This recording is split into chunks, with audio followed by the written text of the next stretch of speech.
Very good stuff, Kevin. Wow. Oh! Let's shift back to some basketball. So by strike of midnight tonight, we're going to have the NBA playoff field finalized. You got Grizzlies and Warriors playing for the 8th seed. Then round 1 starts Saturday afternoon already. So now seems like the perfect time for Nick to make his official playoff picks. Nick, take it away, my friend. Let's go. All right, so Perfect. first we've got to deal with the play-in. I believe the Warriors are going to win tonight's play-in, and so this will be the Western Conference bracket. And by the way, as Wilds mentioned, called me Mr. Perfect, last year, my Western Conference bracket, perfect. My Eastern Conference bracket, thrown off by the damn Miami Heat. But it was the most, if you know, people track these things, it was the most accurate playoff predictions of any NBA analyst in America last season, was the one given right here on this show. So pay attention. That's right. All right, first round in the West right now. A lot of people are going to say Jazz are going to win. All right, the Warriors are going to win. The Jazz are going to win. I'm not high on the Jazz, but the Warriors, Brandon's point that they were a 39-win team for a reason is correct. I think the Warriors can get a couple games off them. I have the Jazz in 6. If the Grizzlies somehow win tonight, then I would have Jazz in 5. I am picking against my large adult Slovenian son. It breaks my heart.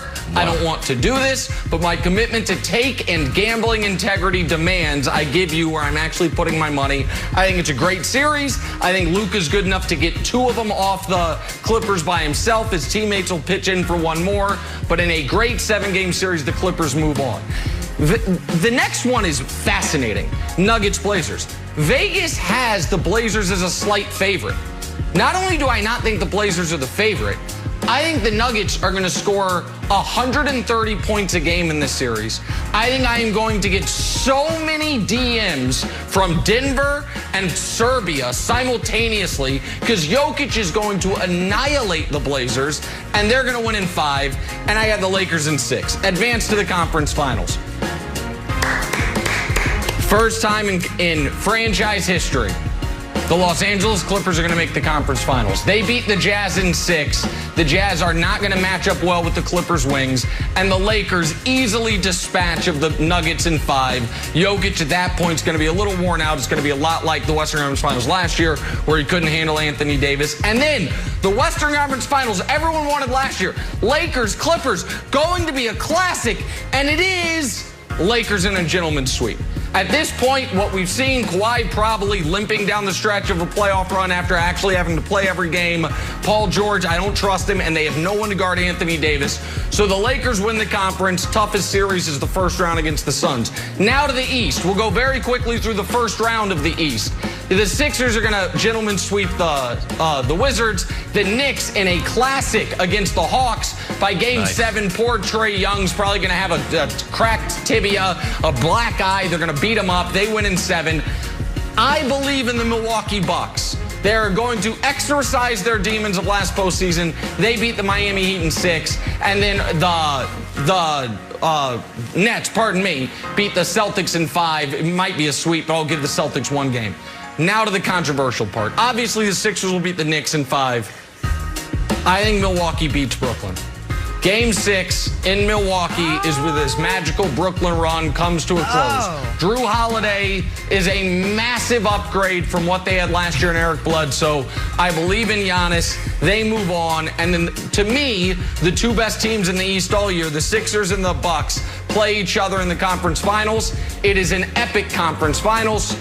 And the Sixers move on. Sixers in 7 over the Milwaukee Bucks, which would set up a Lakers-Sixers NBA Finals, which, Brandon, was my preseason NBA Finals, I may mention. This is a good, not an all-time, but a good NBA Finals. Lakers in 6, just like they won last year in 6. LeBron gets championship ring number 5. Nobody wants to see this. It's the number 1 seed in the East against the best team in the West. So there it is. There's your full bracket if you want to see it. The most controversial part is probably the Bucks beating the Nets and then the Sixers going to the NBA Finals. But there it is. There is my playoff picks from last year, which, again, I will remind you, got 1 series wrong last year, Bucks, Heat. That's it. So there it is. Brandon, have I convinced you? Is this the day you abandon the Nets? I think it is. I think I've done enough. No, absolutely not. Look, it's Friday. You know, I'm excited for the weekend. Yeah. I'm excited to go, you know, catch some breeze. Look, man, Chris already got me off my pivot, so I'm going to be quick here, man. There's 3 teams that we need to talk about. We need to talk about the Nets, we need to talk about the Clippers, and we need to talk about your Lakers. Let's start with the Nets. There's no way Kevin Durant, Kyrie Irving, and James Harden is going to lose to the Bucks in round 2. Absolutely no way. It's not happening, buddy. The second team, the Clippers. Okay. Ty Lue has totally changed this team. You're talking about Kawhi. He answered the bell, everything. Oh, he won't play back-to-backs. He's not a leader. Well, he did all of that. You are overlooking this team. This team is the real deal. And your Lakers, they stumbled. They barely got to the finish line. They are beat up. AD, I don't know what AD I'm going to get. So for you to have them going this far, it's just ridiculous. But I get it. I understand it. You're a LeBron James fan, which means you're now a Lakers fan. So you're going to ride and die for your team. But there's no way this bracket holds up. Absolutely it's not. Just analysis. No, buddy. No fandom included. It's just analysis, Wilds. There's the bracket's going to hold up. I'm telling you right now, bracket's going to hold up. You know what I'm most nervous about? If I'm totally honest here, I am most nervous, Wilds, that I'm going to regret picking against my own son against the Clippers. That I've got one team that I'm known for not trusting. I got another team that is led by my scion, and all of a sudden I have the Clippers. If the Clippers beating them, my head says the Clippers will win that series because I don't think the Mavs can guard the Clippers' wings. But I thank you, Jenna. I appreciate that. But Wilds, of all those picks, that's the one I'm most squeamish about.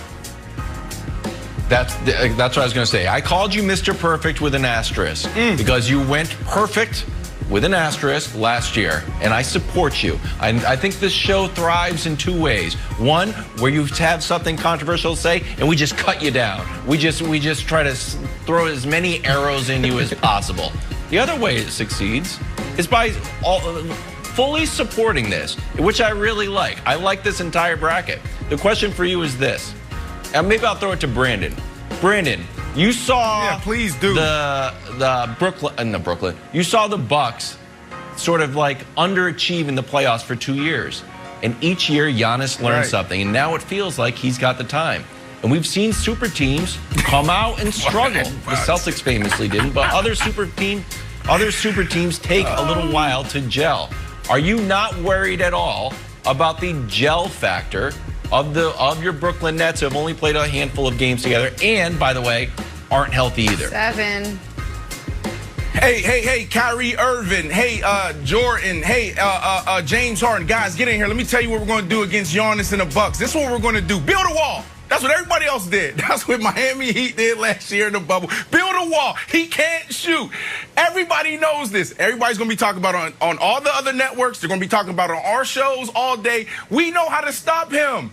So please, this makes no sense. Giannis hasn't developed. Once he's ascended from good to great, and now we're talking about going from great to elite, he needs to develop that shot. He hasn't done that. So that's why I'm not worried about the Bucks, because you need Giannis to drop 40 a night when you got these 3 guys that can drop 25 apiece each night.